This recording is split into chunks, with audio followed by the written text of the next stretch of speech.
लालची सब्जी वाली कमला। ऐसे तो कहानी बहुत पुरान हिया, लेकिन आज के युग में भी ई काम के हिया। एगो गांव में एगो सब्जी वाली सब्जी बेचत रहे। ओकर नाम कमला रहे। ओकरा पास खुद के जमीन रहे, वही पर उ सब्जी उगावत रहे। सब्जी खातिर उ जैविक खाद के उपयोग करत रहे, जैसे कोई के भी नुकसान ना पहुंचे।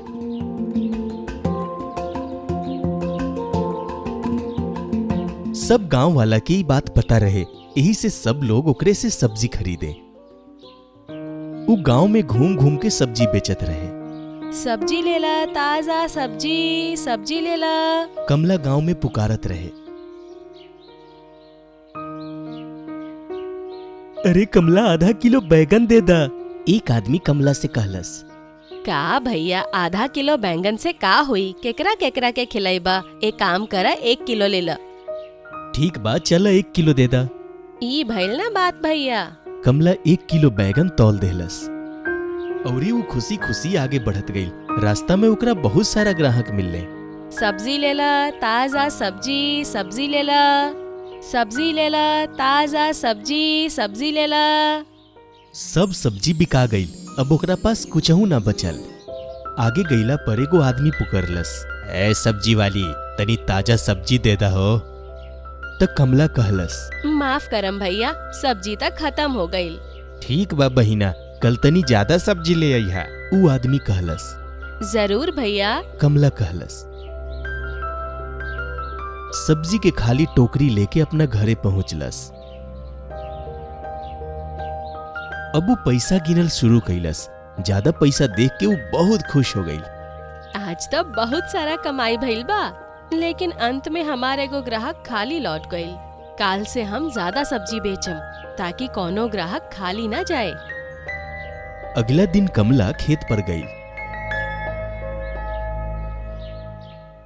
उस सब्जी के पौधा में जैविक खाद डालने के बजाय बाजार से साथ ले आवल रासायनिक खाद डाले लागल और यही काम शुरू कर दिहलस।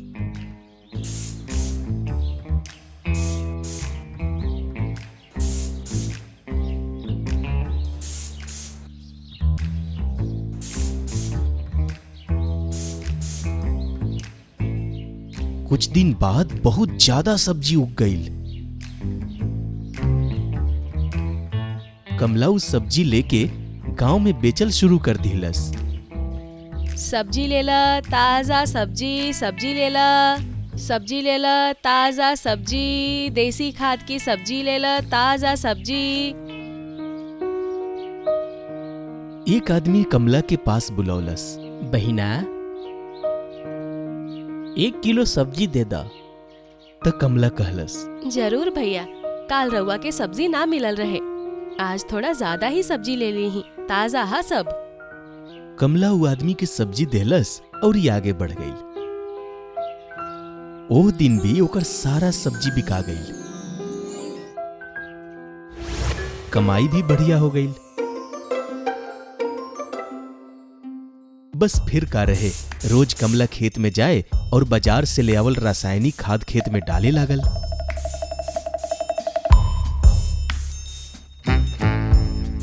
ए वजह से सब्जी रोज रोज बहुत ज्यादा तादाद में बढ़े लागल।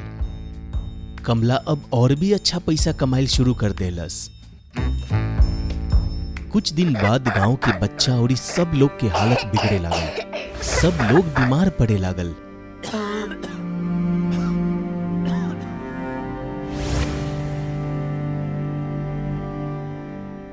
धीरे धीरे सब लोग अस्पताल में भर्ती होके लागल। केहू के कुछ समझ में ना आवत रहे कि आखिर ऐसन काहे होता।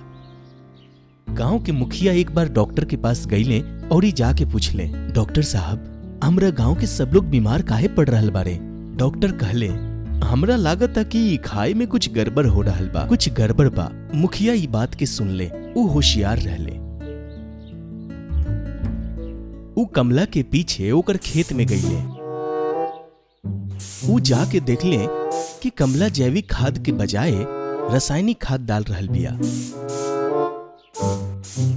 उनका गुस्सा आइल। ऊ तुरंत कमला के पास गईले और जाके बोलले, कमला बहिन, इतना बढ़न धोखाधड़ी। तू जैविक खाद के बदले रासायनिक खाद डाल रहल बाड़ू। तू धोखेबाज हऊ। तहरा वजह से कितना बूढ़ा और बच्चा बीमार पड़ रहल बाड़े। हम सब लोग से तहारी करतूत बतावतानी। मगर मुखिया जी सुनी था। कमला मुखिया के रोके के कोशिश कैलस, लेकिन मुखिया ना रुकले।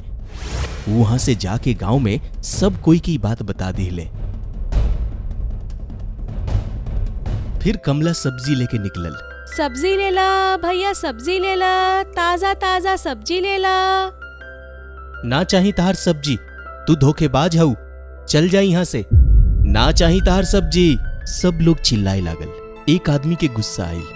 कमला के भी अपन धोखाधड़ी पर बहुत गुस्सा आइल। ओकर सब ग्राहक टूट गईले। कोई भी कमला से सब्जी ना खरीदत रहे। ई कहानी से हमनी के ई सीख मिलल कि लालच करल गलत बात बा। कर बुरा तो हो बुरा।